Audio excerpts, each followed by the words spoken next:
गान में बेवर्धमान महान जिन विचरे हमारे ध्यान। एक स्पीकर यहाँ लगाते थे, वो नहीं लगा ना क्या आज?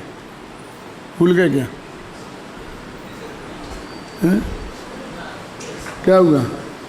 एक आपने अभी अंतिम पंक्ति पढ़ी, छोड़े सभी करतापना, है ना? पढ़ा ना? क्या है 97 में? इस तरह बस इस तरह क्या है ना, बस इस तरह करता कहें परमार्थ ज्ञायक आत्मा, जो जानते यह तथ्य वे छोड़े सकल करतापना। माने यहाँ पहुँचना है अपन को कि सकल कर्तापना छोड़ना है हमें। ये कर्तृत्व के अभिमान माने मान कसाय नहीं, अभिमान माने एकत्व की मान्यता। कि ये मान्यता मान कसाय तो रहेगी, वो इन करुणा योग वालों के हिसाब से कौन से गुणस्थान तक रहेगी? प्रकाश 8 में तक रहेगी, क्या तक? 9 में तक रहेगी, और वो धीरे धीरे छूटेगी। फिर अनंतानबंदी, फिर प्रत्याख्यान, अप्रत्याख्यान, संतुलन। यहाँ जो सारा प्रकरण चलता है कर्तापना छोड़ने की बात का, वो कर्तृत्व की मान्यता को छोड़ने की बात है कि मैं पर का करता हूँ, मैं भक्ता हूँ, मैं स्वामी हूँ, मैं पररूप हूँ, इसकी ये बात है। देखो, समय सार बहुत अगाध ज्ञान का भंडार का ग्रंथ है। बहुत से लोग ये कहते हैं समय सार की महिमा गाते हुए कि समय सार तो मोतियों की माला है,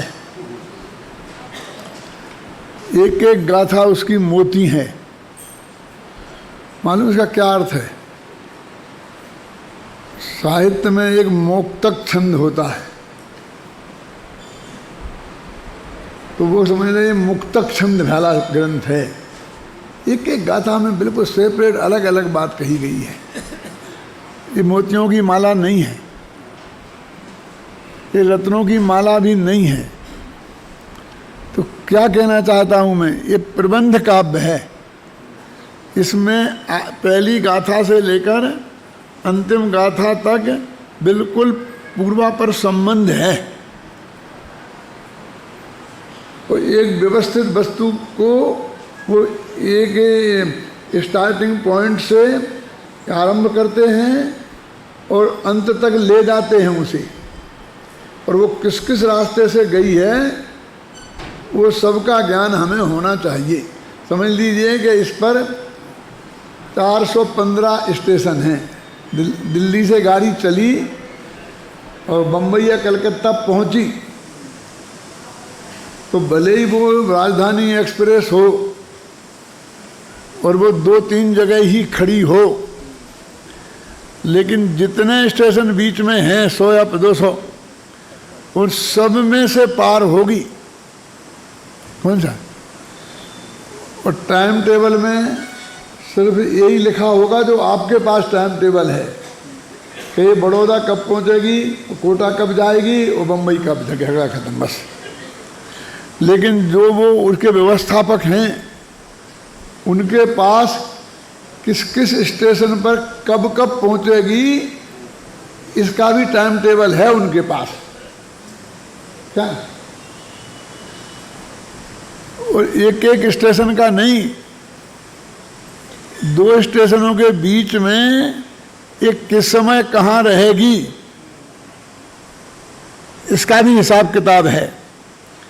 और कभी कभी आप ऐसा समझते हैं ना कि गाड़ी कवर कर लेती है, तो कवर कैसे? ड्राइवर जरा तेज दौड़ा देता होगा।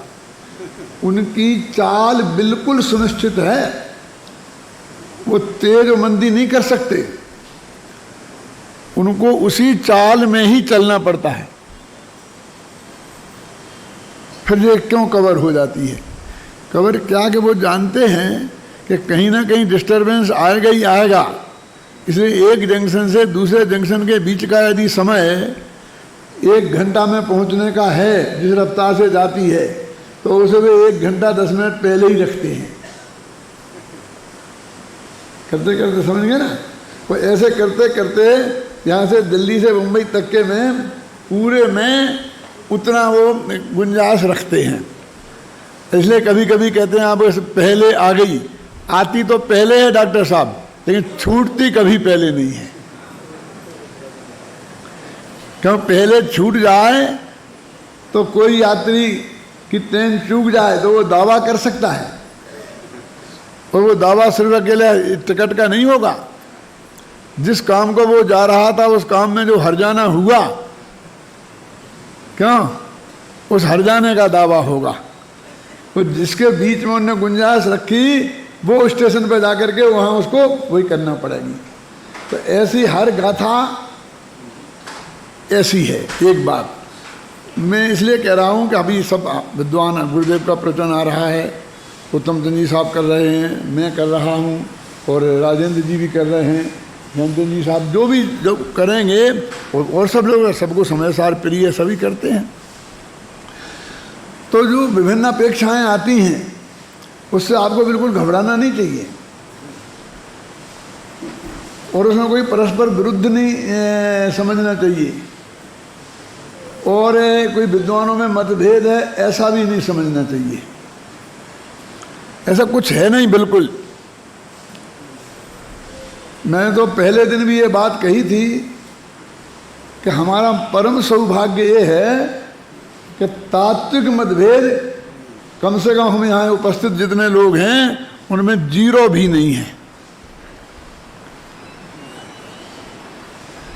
क्योंकि श्रोता लोग भी गंध सूंघते रहते हैं उत्तम चंद जी, क्या एक एक शब्द को, ये सूंघने की कोशिश करने की जरूरत नहीं है, लेकिन जहाँ जो गाथा आ रही है वहाँ उसकी क्या अपेक्षा है उसे हमें गहराई से समझना की कोशिश करना चाहिए, मेरा ख्याल में है ना। और उसमें एक कंटिन्यूटी खोजना चाहिए। वो जो कहते हैं मोतियों की माला है, जैसे तुलसी के दोहे होते हैं ना, क्यों, क्या बत ही हर्ष नहीं नैनन नहीं सने, तुलसी तान जाइए कंचन वर्ष में। अब इसको आगे पिछले दोहा से कोई मतलब नहीं है, अगले दोहा से कोई मतलब नहीं है, बात पूरी हो गई, बस खत्म। इसे बोलते हैं मुक्तक छंद, इसे बोलते हैं मोती का दाना। आगे पीछे कोई संबंध नहीं है, और जिसमें आगे पीछे संबंध होता है वो एक प्रबंध होता है। प्रबंध माने बहुत अच्छी तरह से बंधा हुआ, बंध माने बंधना, और प्र माने प्रबंध। तो ये बराबर पहली गाथा से लेकर आगे एकदम बंधी हुई बात चल रही है। कल अन्ना जी बोलते थे मेरे से कि दादा आज का तो बहुत सूक्ष्म हो गया। मैंने क्या कह रहे हो, प्रशंसा कर रहे हो कि निंदा कर रहे हो? नहीं, बहुत बढ़िया था, सचमुच आपकी मक्खनबाजी नहीं कर रहा हूँ, लेकिन कितने लोगों की समझ में आया होगा, क्यों? मैंने कहा देखो भाई, एक पंक्ति से जहाँ जो अर्थ है वो बताना तो पड़ेगा ना। मान लो उपयोग का यहाँ अर्थ है, क्यों, मिथ्यात्व आवृत्ति और अज्ञान था, तो वो बताना नहीं पड़ेगा ना, नहीं तो वही उपयोग वाला, क्यों, ज्ञान दर्शन वाले उपयोग को कोई उपयोग समझते रहेंगे, और तुम उपयोग वहाँ से यहाँ हटाओ उसको समझते रहेंगे, और कोई वही संबर अधिकार वाला उपयोग समझते रहेंगे कि उपयोग में उपयोग है और क्रोध में उपयोग नहीं है, क्रोध में क्रोध है, उपयोग में क्रोध नहीं है, हैं? कोई शुद्धोपयोग शुभोपयोग और शुभोपयोग वाला उपयोग समझते रहेंगे, क्यों पंडित जी, हैं? तो इसलिए ऐसा मैंने कहा इतना नहीं है, बहुत अभ्यासी मोक्षु हो गए हैं। हम तो देखा है बहुत लोगों का बहुत अच्छा है, और बहुत बारीकी से लोग बात पकड़ते हैं। हमको ऐसा समझकर कि ये सूक्ष्म है, तो फिर ये जो कोई बात आती है उसको बराबर बताना ही चाहिए, और आपको उसी भावना से समझना चाहिए। कदाचित नहीं आए समझ में तो आपस में पूछो, हमसे भी पूछ सकते हो, ऐसी कोई बात नहीं है। मेरे कहने का मतलब चर्चा करो, तो मंथन से बाधे बाधे जायते तत्वबोधा, तो उससे बात सामने आ जाती है।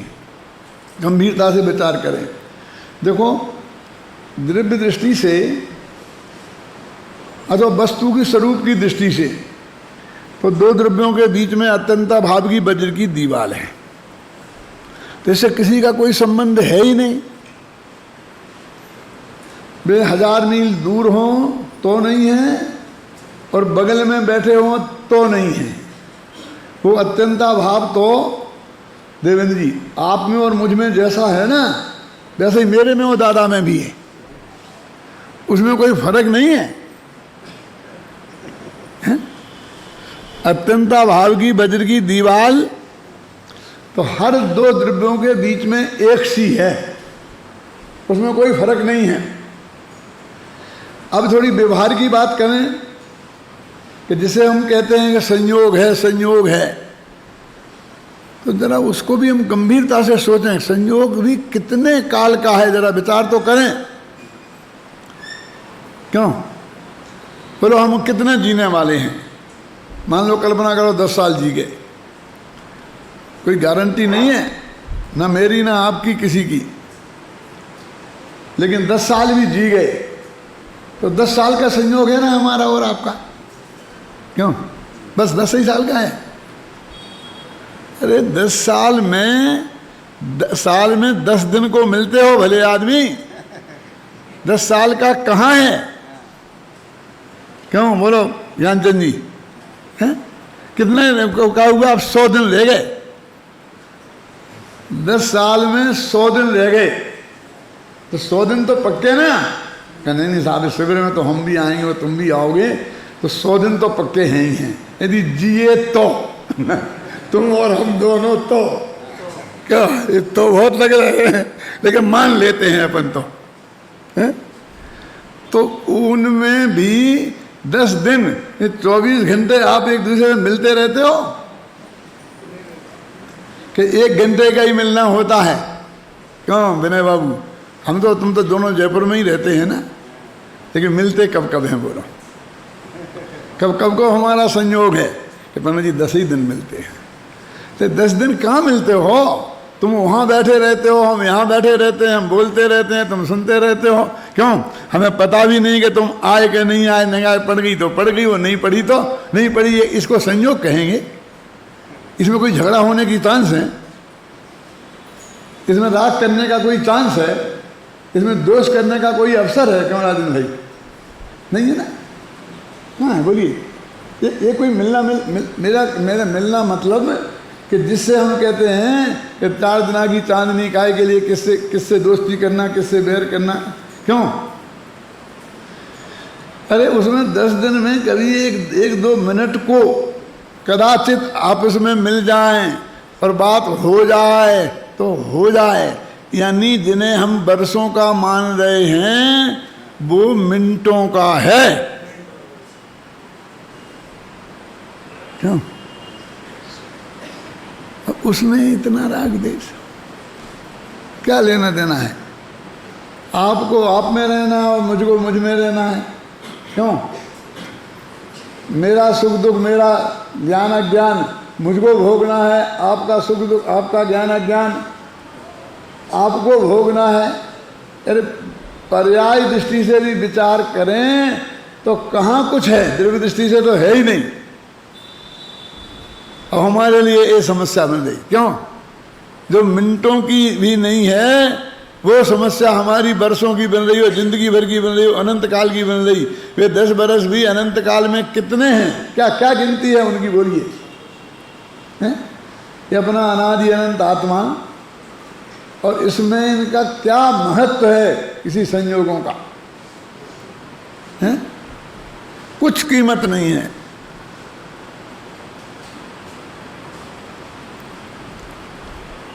ये जो गाथा चल रही है, अभी गुरुदेव श्री के प्रवचन में भी ये बात आ रही थी बहुत मार्मिक, कि कर्ता भी वही आत्मा आ रहा था ना, और कर्म भी वही। क्यों आ रहा था कि नहीं आ रहा था? कर्ता भी आत्मा और कर्म भी वही आत्मा, पर कोई कर्म मान अभिन्न षटकारक, दादा की क्लास चलती है ना, वही कर्ता कर्म वही कर्म, ऐसा कह रहे थे कि नहीं कह रहे थे? तो त्रिकाली ध्रुव कर्म होता है, पर वो तो कर्म तो पर्याय होती है, कर्ता भी पर्याय होती है, हैं? वे वहाँ पर्याय को नहीं कह रहे थे, तो इसे बोलते हैं पर्याय से द्रव्य का अभेद कथन। और ये निश्चय नय का कथन है, अभिन्न षटकारक। व्यवहार नय से तो भिन्न भिन्न षटकारक होते हैं। क्यों? 6 ही कारक अपने में ही घटाएं। ये निश्चय नय का कथन है कि मैं अपने को मैं जानूं, स्वयं को जानूं, स्वयं के द्वारा जानूं, स्वयं के लिए जानूं, स्वयं मैं से जानूं, स्वयं के आधार से जानूं। क्यों? तो ये मैं की बात है ना, द्रव्य की है। तो पूरी ये सब 6 कारक वाली पर्याय शामिल कर ली। अब आप एक ही लेके झट बैठे गए, नहीं पर्याय से द्रव्य भिन्न, पर्याय से द्रव्य भिन्न। गुरुदेव सिंह ने फरमाया था, कौन कहता नहीं फरमाया था। वो एक जो अपेक्षा है, जहाँ वो प्रकरण आएगा वो 100% सच्ची है, ख्याल में आई ना। लेकिन हर जगह बिल्कुल अलग अलग अपेक्षा होगी। हम लोगों में एक कमजोरी होगा, हम लोग मतलब प्रवचनकारों में कह रहा हूँ मैं आपको। अब प्रवचनकार भी कुछ थोड़े मोड़े थोड़ी रह गए। क्यों? हम तो ऐसे ही कहते थे 560 560, अब तो कल 1000 हो गए हैं। क्यों? ज्ञानचंद जी को भी शामिल कर लिया, या इन ज्ञानचंद जी को, ये तो पहले सबसे पहले शामिल है। क्यों? हर के जन तो हैं ही। तो मैं आपको समझ गया ना, इतने हो गए। तो क्या हो गया है कि ये जो गुरुदेव ने मुख्य मुद्दे की बातें बताई, वो मुख्य बातें, पर वो ही धारा, चाहे कोई गाथा हो, सबको वो सुनाना है। वो गाथा में क्या लिखा है ये नहीं देखना है। आप समझे ना?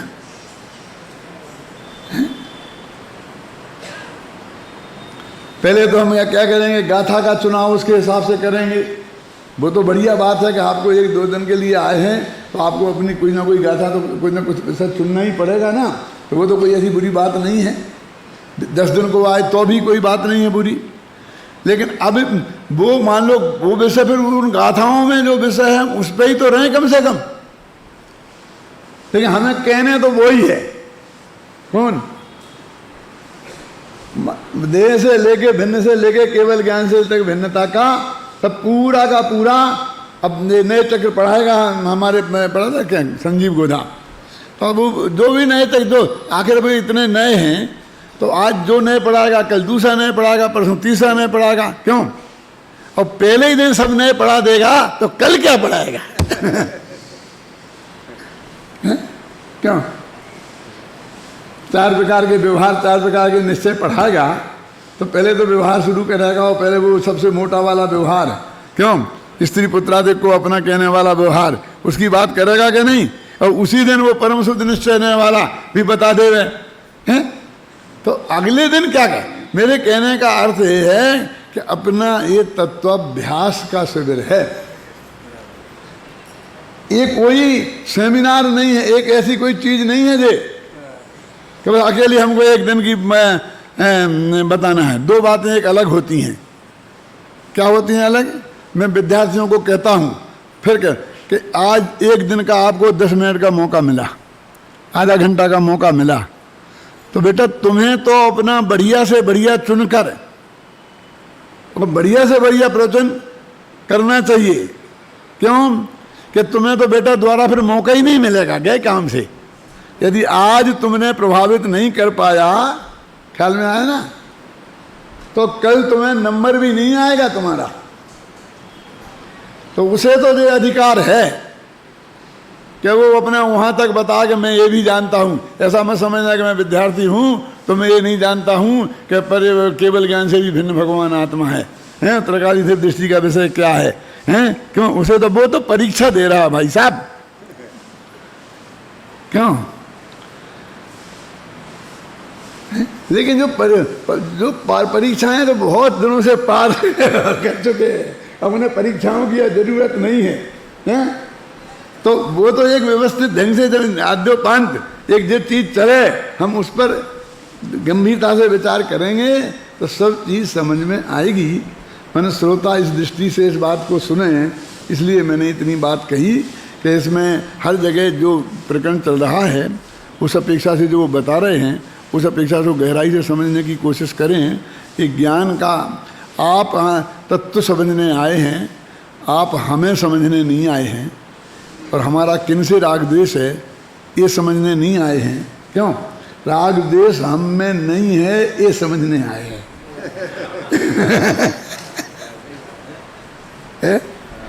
अब जिसका जिससे होगा उसका फल वे भोगेंगे। क्यों? और छोड़ेंगे तो छोड़ देंगे। समझ में आई ना? अब इसका गणित लगाने से कोई ज़्यादा ज़रूरत नहीं है, मेरे कहने का मतलब। इससे और ज़्यादा वातावरण में विशुद्धि नहीं रहती है, इसलिए मैंने ये बात कही। अब देखिए अपन को आज टीका शुरू करते हैं। कौन सी गाथाओं की? 94 और 95 की। सामान्यतः आपके पास है किताब है ना? अज्ञान रूप जो मिथ्या दर्शन, अज्ञान और अविरति रूप 3 प्रकार का सविकार चैतन्य परिणाम है ना? अज्ञान रूप, इसके एक नाम तो अज्ञान, सामान्य से जिसे अज्ञान कहते हैं। अब हमें अज्ञान कहा, हम अकेले ज्ञान गुण समझते हैं कि ज्ञान गुण की बात है, कि ज्ञान गुण की पर्याय और विपरीत पर्याय। ज्ञान गुण अज्ञान में भी 2 अर्थ होते हैं, एक औदिक अज्ञान, एक क्षयोष्मक अज्ञान। एक मिथ्या ज्ञान का नाम अज्ञान है और एक नहीं जानने का नाम अज्ञान है। वो तो है ही नहीं यहाँ। ये तो कहते हैं सामान्य रूप से अज्ञान जो मिथ्या दर्शन और अज्ञान और अविरत रूप। अब यहाँ मिथ्या दर्शन ये श्रद्धा गुण की पर्याय, अज्ञान ये ज्ञान गुण की पर्याय, और अविरत ये चारित्र गुण की पर्याय। इन 3 रूप है वो अज्ञान रूप। अब इनमें भी एक अज्ञान है और यहाँ भी एक अज्ञान है। अब पहला जो अज्ञान है, अज्ञान रूप वाला अज्ञान, उसमें तीनों के मिक्सचर का नाम है, और ये बीच में जो अज्ञान है वो अकेला ज्ञान गुण की पर्याय है। बोलो देखना पड़ेगा ना, इतने में इतना फर्क पड़ जाता, क्या करें आप?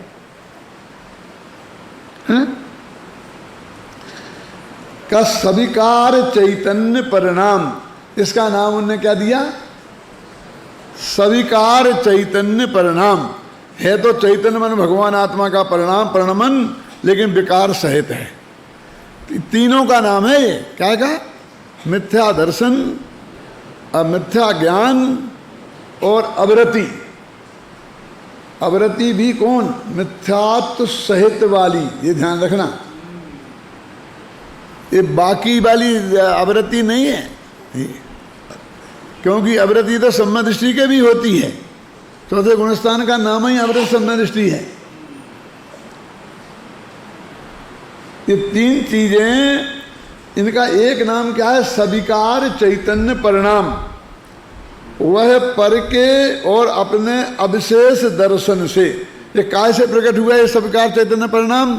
पर का और अपने में भिन्नता नहीं जानी। अब विशेष के बहुत अर्थ होते हैं। अब दोनों को एक अविशेष दर्शन में, दोनों को भिन्न नहीं जानने से, अविशेष दर्शन से, अविशेष ज्ञान से और अविशेष रति से समस्त भेद को छिपाकर, जो इनके अंदर भेद था उसको तो छिप गया, और इन दोनों को हमने अपने आत्मा से अभेद जाना। और भाव भावक भाव को प्राप्त चेतन और अचेतन का सामान्य अधिकरण रूप अनुभव करने से, मानो भाव का और भावक का दोनों का, मानो उनका एक ही आधार हो, इस प्रकार का अनुभव करने से मैं क्रोध हूँ ऐसा विकल्प उत्पन्न करता है। इसलिए मैं क्रोध हूँ ऐसी भ्रांति के कारण सविकार चैतन्य परिणाम रूप अपने भाव का कर्ता होता है।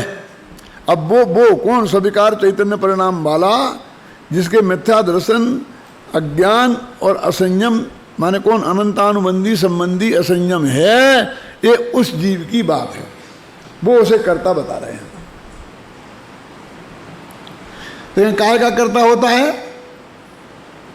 उस भाव का कर्ता होता है। वो भाव जिसके बारे में किया उसका कर्ता नहीं होता है। मैं क्रोध हूं, ऐसे भाव का विकल्प का कर्ता होता है, क्रोध का कर्ता नहीं होता है। क्या कह रहे हैं?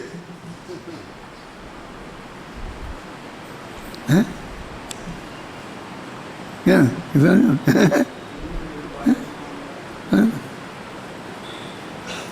क्योंकि वो क्रोध उसके हाथ में करना वरना है ही नहीं। उस भाव का कर्ता होता है। मैंने शेखर जी ने एक बात कही थी, अब मैं उसे बार बार दोहराता हूँ, लोगों को ध्यान नहीं जाता उस पर। फिर वो कहते हैं ना कि सम्यक दृष्टि राग का कर्ता नहीं है, राग का कर्ता नहीं है ना। तो भैया जिस राग का कर्ता नहीं है सम्यक दृष्टि के, वो राग है ही नहीं। वो अनंतानुबंधी राग के कर्तृत्व का निषेध है। अब प्रत्याख्यानावरण संजुलन वाले राग का निषेध नहीं है उसके कर्तृत्व का। वो तो सम्यक दृष्टि को भी अशुद्ध निश्चय नय से उस राग का कर्ता वो कहा है शास्त्र में। और नहीं हो तो जो बंद होता है 41 प्रकृतियों को छोड़कर, वो उसे क्यों होता है? जरा जरा थोड़ा विचार करना। जैसे मेरा राग मेरे से भिन्न है ना, और आपका राग भी मेरे से भिन्न है। राग अकेले मेरे में थोड़े है, सब में ही राग द्वेष है ना। तो दो राग हो गए, एक आप में होने वाला राग और एक मेरे में होने वाला राग। और मैं दोनों से भिन्न हूं, ये बात सच्ची है ना। लेकिन भिन्नता में कुछ फर्क है कि नहीं? कि मुझ में जो वो राग हो रहा है उसके कारण मुझे कर्म का बंध होता है, और आप में जो राग हो रहा है उसके कारण मुझे कर्म का बंध नहीं होता है। जो भिन्नता में फर्क है वो भी समझना चाहिए ना। तो आचार्य ने क्यों नहीं किया इस स्पष्ट? क्योंकि उन्हें तो थोक के भाव काम निपटाना है कि राग से भी भिन्न भगवान आत्मा। अब आप समझे ना, क्योंकि आत्मा तक ले जाना है ना। अब वो डिटेल में जब जाएंगे हम तो सबसे ही कह दिया, क्यों वहां वही प्रयोजन है। लेकिन ये कहते साहब क्या करें, आप हमको समझाते हो, गुस्सा नहीं करो। सामने वाले को तो कभी आप कहते ही नहीं हो। कहते कि नहीं कहते? लेकिन भैया तुम हमारे हो ना, इसलिए तुमसे कहते हैं। वो हमारा नहीं है। क्यों? हम तुम्हारे कैसे हैं? जैसे हमें ऐसे तो वो भी है। अरे तुम हमारी सुनते हो इसलिए हमारे हो, वो हमारी सुनता नहीं है इसलिए हमारे नहीं। अब कितनी अपेक्षाएं है, क्यों है कि नहीं? और भैया तुम्हारा जो क्रोध हो रहा है उससे तुम्हें बंद होगा, और उसके क्रोध से उसे बंद होगा। क्यों? तुम समझ लोगे तो उसे फायदा हो जाएगा। इस धोखे में मत रहना। क्यों? आप इसीलिए मैं उसे माफ कर दूंगा, वो मुझे माफ नहीं करे, तो वो तो फायदे में हो गया। क्यों? कि मैंने उसे माफ कर दिया, मैं तो उसका बुरा करूंगा नहीं, इसलिए वो फायदे में हो गया। क्यों? और उसने मुझे माफ नहीं किया तो वो मेरा बुरा करेगा, इसलिए वो फायदे में रह गया। यानी दूसरे का बुरा करना फायदे का काम है और नहीं करना नुकसान का काम। अरे मूर्ख, ना वो कर सकता है ना तू कर सकता है। दोनों के बीच में तो वज्र की दीवार है। क्या? दोनों के बीच में तो वज्र की दीवार है, कोई किसी का नहीं कर सकता। मैं तो तेरे को इसलिए समझा रहा हूं कि तू मेरी सुनता है, तो तू वो छोड़ दे तो तू उस कर्म बंध से बच जाए। अब ऐसा भी सफर करते हैं कि नहीं करते हैं? लेकिन वास्तव में वो उसने नहीं छोड़ा और तूने छोड़ दिया तो तू हमेशा समझे क्रोध के छोड़ने से भी कोई घाटे में रहता है, ऐसा अर्थ हो गया ना उसे। और क्रोध के रखने से कोई फायदे में रहता है, ऐसा हो गया हमारे श्रद्धान में है? ऐसा नहीं है भाई। क्यों? जो लोग यहाँ आए हैं हम तो उन्हीं को समझाएंगे ना। जो नहीं आए और विरोध कर रहे, मान लीजिए अपना गुरुदेव श्री का सबका, तो उन्हें उनसे कुछ नहीं कहते। उनसे क्या कहें, कब कहें, कैसे कहें? क्या साहब क्या उपाय है? बोलिए, हम क्या कहें उनसे, कैसे कहें? वे हमारे सुनेंगे ही नहीं, आएंगे ही नहीं। कि साहब लिख के बोल दें तो लिख के पढ़ेंगे ही नहीं। क्यों? पर्सनल चिट्ठी डाल के लिख दें तो उसे भी फाड़ के फेंक देंगे, तो क्या करेंगे? हैं? अरे भाई, भगवान महावीर और आदिनाथ भी, सुनो, समूह सन में बैठकर जो सुनने आते थे उसे समझाते थे। क्यों? जो नहीं आते थे उन्हें नहीं समझाते थे। हैं? मैंने इधर प्रश्न किया था कि भैया जो बाहर भरत और बाहुबली ऐसे लड़ रहे थे और आदिनाथ बैठे बैठे देखते रहे, ऐसा तो है नहीं उन्हें पता नहीं था, उन्हें तो सब पता था। क्यों? केवल ज्ञान हो गया था ना, उन्हें कुछ नहीं समझाया। अपने घर वालों को तो समझाते नहीं हो, हमें समझाने आ गए। क्यों? मारीच को तो समझा नहीं पाए, जो आए थे उन्हें किनको समझा पाए? क्यों? तुझे समझना है कि नहीं? तो तू भी उनकी गिनती में हो जा, हमें क्या फर्क पड़ता है? तुम भी उनकी गिनती में हो जा, हमें क्या फर्क पड़ता है?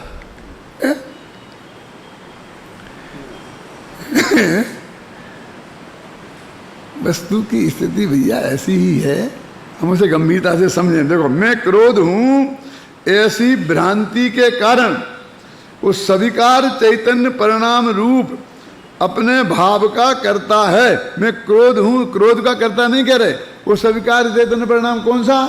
कि ये मानता है कि मैं क्रोध हूं, ये परिणाम ऐसा जानता है ये, और उससे संबंधित जो कसाय भाव विद्यमान है ये, उसका कर्ता वो होता है।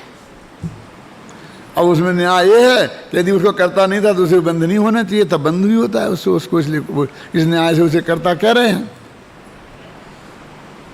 अब ये समस्या क्रोध करें कि नहीं करें इसकी है ही नहीं, तो ठीक है, गुस्सा करना चाहिए। क्रोध नहीं करें ये नहीं कह रहे आपके, हाँ हम ये कह रहे हैं, खूब करो, डट के करो जितना कर सकते हो, लेकिन क्रोध मैं हूं ये छोड़ दो।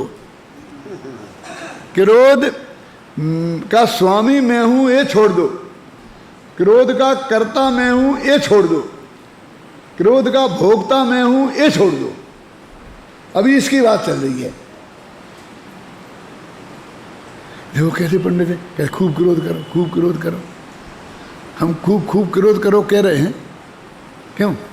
हम ये कह रहे हैं पहले वो छूटता है और बाद में ये क्रोध छूटता है। हम कह भी दें कि नहीं तुम तो क्रोध छूट दो, तो तुम्हारे हाथ में है क्रोध छूटना? बोलो, वो द्रविड़लिंगी मुनि ने कितना क्रोध छोड़ा था? हैं? ऐसा कहते थे ना गुरुदेव, श्रीमद के में ही आता है कि सारे शरीर की खाल खींचे और उसमें नमक मिर्च डाले तो भी आंख का कोया लाल नहीं हो। गालियां बकना तो बहुत दूर, मारना पीटना तो बहुत दूर। क्यों? मन में विकृति न आए, वचन में वती काया में विकृति न आए, और चक्रवर्ती वंदना करे तो ना मान ना हो। ऐसा आया कि नहीं आया? ऐसा वो द्रविड़लिंगी मुनि और टोडरमल जी छाप लगाते हैं, ऐसा नहीं हो तो वो नम्मे गरीब एक तक कैसे जाए? वो छल से भी नहीं करता ये। क्यों? फिर भी मिथ्या दृष्टि, यानी किसी क्रिया से सम्यक दर्शन नहीं होने वाला है। सम्यक दर्शन श्रद्धा रूप क्रिया है। श्रद्धा गुण की क्रिया श्रद्धा रूप होती है, क्योंकि करने रूप क्रिया की बात कर रहा है, मन वचन काय की क्रिया की बात कर रहा है। क्यों? श्रद्धा नामक गुण है तो उसका परिणाम जो क्रिया है वो श्रद्धा रूप होगी ना। वो इस रूप में परिणमता है, मैंने क्रोध नहीं किया। तब कहते हैं तू मैंने क्रोध किया, मैं क्रोध हूं, इसमें वो मैंने किया और नहीं किया में कोई फर्क नहीं है, क्योंकि क्रोध का कर्ता तो तू बना ही रहा, कभी करने का और कभी नहीं करने का। कभी क्रोध के करने का कर्ता बना रहा और कभी नहीं करने का कर्ता बना रहा, तो तेरा उपयोग खाली का हुआ। हमें तो तेरे उपयोग को खाली करना था, ठीक है, मैं आज से आप प्रतिज्ञा करता हूँ, मैं एक शब्द भी बोलूँ तो मुझे आप कह देना, मैं बिल्कुल चुप रहूँगा, बोलूँगा ही नहीं। हमारा मौन भी कसाय पूर्वक और हमारा बोलना भी कसाय पूर्वक, है ना। यदि ये धर्म होता तो सास बहू में बहुत ज़्यादा होता है। ये खूब तो बोलती हैं आपस में, धमाधम धमाधम, और फिर 15 दिन को मोल ले लेती है फिर नहीं बोलना बंद कर देती है। क्यों? तो उन्हें मोक्ष हो जाना चाहिए था क्यों? उन दोनों के काल में क्रोध से, क्रोध माने क्रोधादि भाव, सविकार, क्रोध माने क्या? सविकार चैतन्य परिणाम, एक नाम दिया ना उनने, वो उनका कर्ता बना रहता है। देखो आगे बढ़ते हैं। अब इस प्रकार क्रोध पद को बदलकर मान, माया, लोभ, मोह, राग, द्वेष, कर्म, नो कर्म, मन, वचन, काय, कर्ण, चक्षु, घ्राण, रसना, स्पर्शन, इन 16 सूत्रों को भी घटित कर लेना चाहिए। 16 गाथाएं और बनाओ, सूत्र माने गाथा, और इसी उपदेश से इनके अतिरिक्त भी सूत्र बनाए जा सकते हैं। क्या? और ये अमृतल ने कई जगह लिखा है 16 सूत्रों की बात। तो जो पिछली जब सबसे पहली दफे लिखा था ना, तब मैंने प्रयोग के रूप में 16 सूत्र बना, कैसे बनाना वो भी बना के गाथाएं बताई थी, लिखी हैं इसमें। और फिर इनके अलावा भी कैसे बनाना चाहिए, तो वो भी 2-4 गाथाएं बना के बताई थी कि वो कैसे बनाना। आप सुना ना कैसे बनाना। देखो अभी अपना ये है ना कलश के, मैं क्रोध हूँ एवं परिणाम में, कौन सी गाथा है? 94 में है। हाँ, त्रिविधि यह उपयोग जब मैं क्रोध हूँ इम परिणमे। अभी आप सीख जाएंगे, आप बना लेंगे। देखिए अब इसको बनाओ दूसरी गाथा। त्रिविधि यह उपयोग जब मैं मान हूँ इम परिणमे, तब जीव उस उपयोगमय परिणाम का कर्ता बने। त्रिविधि यह उपयोग जब मैं माया हूँ इम परिणमे, समझ गए आप? बस इतना, क्रोध हूँ की जगह मान हूँ, माया हूँ, लोभ हूँ। अब जो 16 तो बना लिए अपन ने, अब 17वां कैसे बना? सोचो, सुरेश जी लगा माथा है? अरे बहुत ही सरल है एकदम। इनमें देखो आप 16 में हास्य अधिक तो नहीं है ना, लगाओ अब बनाओ एक नई गाथा। देखो त्रिविधि यह उपयोग जब मैं हास्य हूं एम परिणमे, तो 9 सूत्र बन जाएंगे ना फटाफट। समझ में आ गया कि नहीं आ गया? देवी तो कसाएं हैं ना, है? तो ये विकारी भावों के असंख्य प्रकार के भेद हैं? तो वो असंख्य प्रकार के भेद क्या क्या हो सकते हैं, उन पर अपना दिमाग दौड़ाएं तो वो बना सकते हैं। वो बना सकने, बनाने की इसलिए नहीं बनाए, तो इसलिए जाते हैं कि आपके समझ में उसका भाव ख्याल में आ जाए, बस खत्म।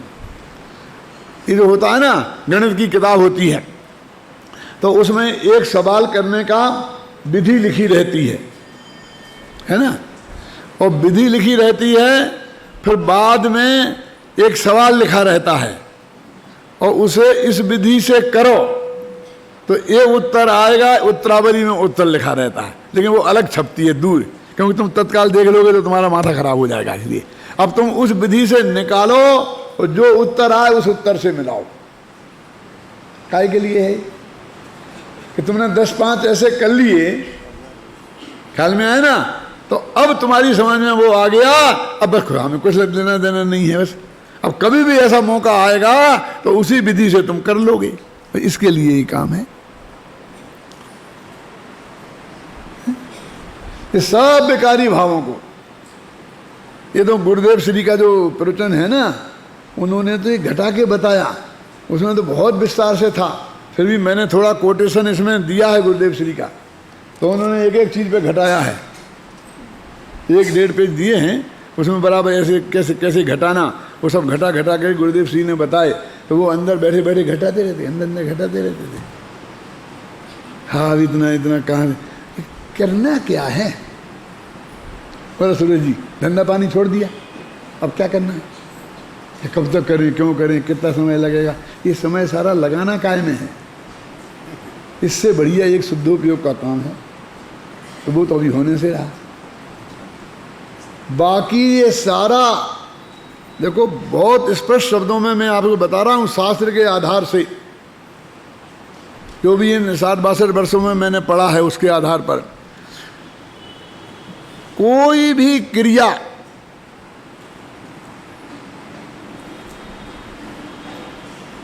आत्मा के अनुभव में सहायक नहीं है, घबराना नहीं। जिनवाणी में 5 लब्धियां दी हैं सम्मत से पहला होने के लिए, तो निमित्त रूप में सिर्फ स्वाध्याय माने देशना लब्धि को ही दिया है, बाकी और किसी को नहीं दिया। तो किस किस को नहीं दिया मैं उसका नाम नहीं लेना चाहता, क्योंकि जितने नाम लूंगा उतने शत्रु खड़े होंगे। पूजा का नाम लूंगा तो पूजा करने वाले शत्रु हो जाएंगे, दान का नाम लूंगा तो दान देने वाले शत्रु हो जाएंगे, क्यों? यात्रा का लूंगा तो यात्रा करने वाले शत्रु हो जाएंगे। जो भी लूंगा उसमें से कोई रस निकलने वाला नहीं है। एक देशना लब्धि को उनने निमित्त रूप में सम्मान दर्शन के लिए स्वीकार किया, और वो 86वीं गाथा में प्रवचनसार की उन्होंने बहुत स्पष्ट कह दिया, तत्वार्थ को जो जानते प्रत्यक्ष या जिन सूत्र से है मोह छे, बस इसलिए स्वाध्याय करना चाहिए। और नियम सार में तो ऐसा लिख दिया और क्लियर फिर कौन के शास्त्र और शास्त्र के ज्ञाता, जिन सूत्र के ज्ञाता पुरुष बेनिमित्त हैं। और फिर ऐसा लिखा क्योंकि वे आत्मानुभवी हैं, उनने वो साक्षात अनुभव किया है, समझ में है ना, ये निमित्त हैं। तो उनकी जो निमित्तता माने पर का सहयोग, वो सिर्फ ये तत्व को समझने में ही जिनवाणी में स्वीकार किया है, सम्मत दर्शन ज्ञान चार्य की प्राप्ति के लिए, मुक्ति मार्ग के लिए, और किसी चीज को स्वीकार नहीं किया है, न किसी क्रिया को। ये स्वाध्याय वाली क्रिया को ही शुरू किया है। इसलिए बाकी क्रियाएं बिल्कुल करो, किसी का भी मैं निषेध नहीं करना चाहता हूं, निषेध का रास्ता सही नहीं है। लेकिन दिक्कत ये है हम तो इसका आपको वो कह रहे हैं कि ये अवश्य करो, और कितना करो कैसे करो। तो हमें पूज्य गुरुदेव श्री का आदर्श अपना लो, 2 हैं और एक महावीर स्वामी, 2 स्वामी अपने पास हैं, एक महावीर स्वामी एक कांजी स्वामी, एक अपने जो साक्षात गुरु थे और एक जो अपने मूल ग्रंथ करता रहे सर्वज्ञ देवा, क्यों? और बीच की पूरी आचार्य परंपरा महावीर से लेकर स्वामी जी तक की वो सारी है। महावीर का देख लो, जब उन्हें केवल ज्ञान हो गया और जब उनकी दिव्य धुनी शुरू हुई तो रोजाना 7 घंटा और 12 मिनट उनका व्याख्यान होता था कि नहीं? 7 घंटा और 12 मिनट। अभी मैं ये कहना चाहता हूँ उत्तम चंद जी कि अभी 12 घंटे का दिन मान लो, वैसे कभी 10 घंटे का भी होता है, कोई 14 घंटे का भी होता है, और अभी कोई और लोग होते, जवाहरलाल जी होते तो अब ये कहते कि नहीं वहाँ दिन रात एक ही होता है और 4 दफ़े खिड़ती है 6 दफ़े खिड़ती है, वो बहुत झगड़े खड़े हो जाते। लेकिन अपने तो समझने के लिए है, उदाहरण देने के लिए, तो वो अपना उतना कायम रहने दो जो मैं कह रहा हूँ। क्यों? अब कितना बचा समय? 7 घंटा और 12 मिनट में है, क्यों? अब उसमें ही खाना, कमाना, बनाना, नहाना, कितने ना है, चबाना है, आना जाना है, ये सब मिलाकर वहां जाकर भगवान की भक्ति करते होंगे तो कितना समय लगता होगा बोलो? क्यों भजन भाई, कितना बचता होगा? ये सब क्रियाएं तो करनी ही पड़ती होंगी, कमाने की छोड़ दो, उस जब भगवान आए होंगे तो प्रवचन वगैरह वो धंधा पानी बंद कर दिया होगा उनने, उन श्रोताओं ने। क्यों? तो बाकी तो करना ही पड़ेगी ना। क्यों? है? तो 1 घंटा 8 घंटा ही तो मिलता होगा क्या नहीं, और 7 घंटा प्रवचन करते थे। तो वो अपने पास वो अनुपात है आदर्श। जब भगवान साक्षात यहाँ बैठे थे तब इससे ज़्यादा समय हमें नहीं मिलता था उन्हें कुछ सुनाने के लिए। इसीलिए अपने शिविरों में 7-8 घंटे ज्ञान का यज्ञ, 1 घंटे पूजन, 8 घंटे भक्ति, ये बैलेंस बना करके अपन ने रखा है।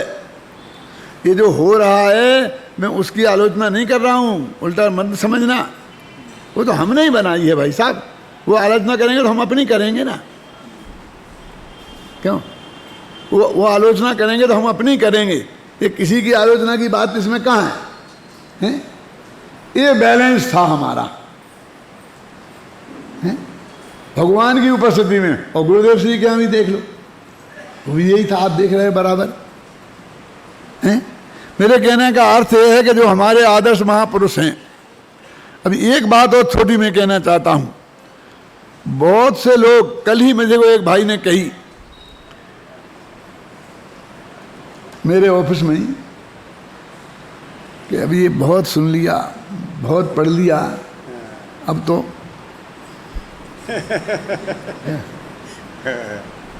शायद वो यहाँ होंगे भी नहीं, वो तो अंदर जा रहे होंगे।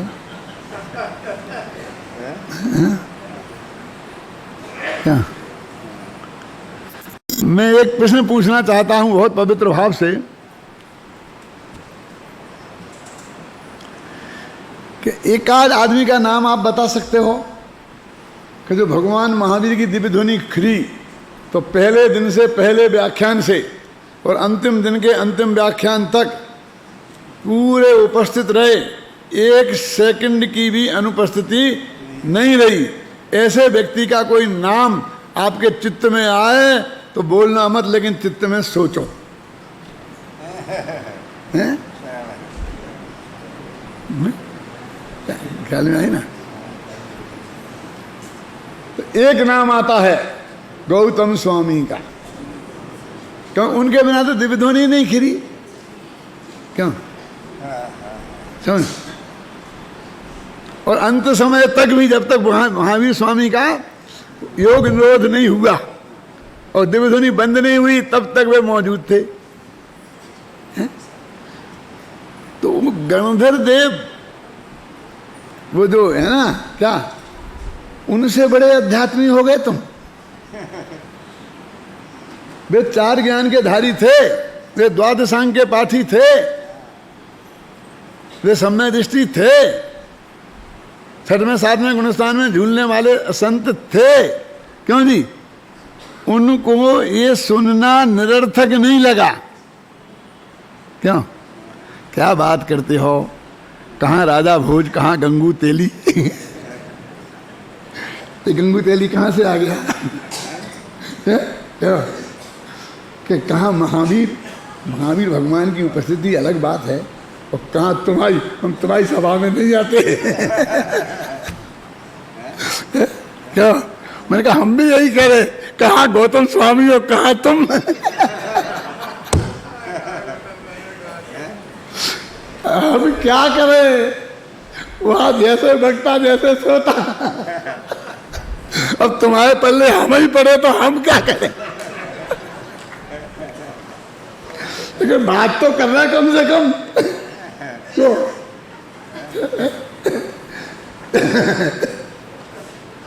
दो ही गंगू तेली है, क्या करें? भैया हम अपनी बात नहीं कह रहे, जो आपकी समझ में आता वो उसकी क्या सुनो। नहीं, वो तो शास्त्र तो है ना। क्यों? जो भी शास्त्र तुम्हें सर्वोत्कृष्ट लगे वो तो पढ़ो, व्यक्ति की बात कहाँ है? क्यों? वो तो श्री भगवान की दिव्य ध्वनि से आई हुई बात है ना। अब वो भी तुम्हें निरर्थक लगने लगी। और टोडरमल जी ने लिखा है कि तुम ये छोड़ के आत्मा में जाते तो हम कहते बिल्कुल जाओ, लेकिन नहीं जाते हो, विषय कसाय में जाते हो, इसलिए हम आपसे ये बात कहते हैं। क्यों? देख लो, ऐसा कहने वाले इस समय क्या कर रहे होंगे? आत्मा के ध्यान में, आत्मा का ध्यान इससे बढ़िया है क्या? नहीं। क्यों? तो वो कर रहे होंगे तो अंतर्मुख में केवल ज्ञान हो जाएगा ना, कुछ तो हो जाएगा ना, सम्यक दर्शन तो होगा, कुछ नहीं, बस दो चार बैठ करके अहो रूपम अहो ध्वनि, बस ऐसा हो रहा होगा।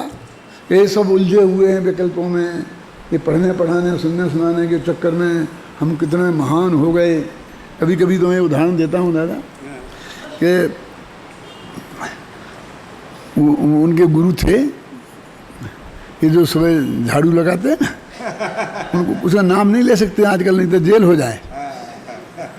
तो उनके गुरु थे, तो वो प्रवचन करके समझा रहे थे कि देखो मोक्ष में जाते हैं ना वैकुंठ में, तो रास्ते में एक बैतरणी नदी मिलती है, वो बहुत गंदगी से भरी है, मलमूत्र से भरी हुई है वो नदी।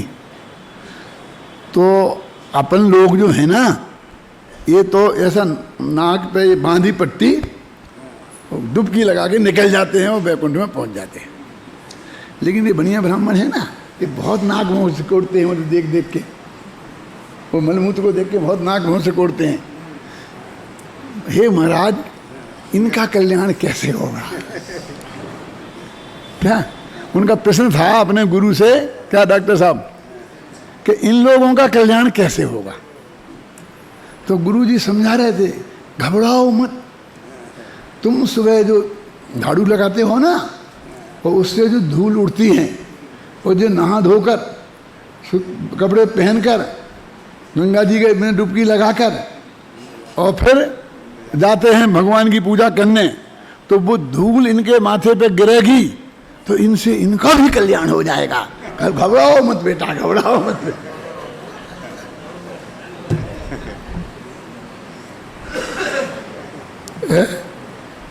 हर जगह हर आदमी बैठ करके यही समझ रहा, सारा जगत उलझा हुआ है, बस हम ही एक पार हो गए हैं और उसको कोई कल्याण का रास्ता नहीं है। और थोड़ा बहुत इनका भाग्य जगेगा तो हमारी शरण में आ जाएंगे, कदाचित इनका भी कल्याण हो जाएगा। इन विकल्प में उलझे रहते हैं। भाई जिनवाणी एक शरण है, व्यक्ति की बात बिल्कुल है ही नहीं, ये भगवान की दिव्य ध्वनि की बात है। इसको हम समझें गहराई से। एक सर्वमान्य ग्रंथ है कुंद कुंद का, दिगंबरों के सर्वमान्य आचार्य और उनका ये सर्वमान्य ग्रंथ। एक ग्रंथ को हम नहीं ढंग से पढ़ सकते तो हमारा कैसे, हमारे इस जगत में हमारा इसका पार होगा, उसकी कल्पना हमको करनी चाहिए। इसलिए गहराई से हमें स्वाध्याय करना चाहिए, उसमें अपने उपयोग को लगाना चाहिए। इसी मंगल भावना से मैं अभी की बात समाप्त करता हूँ।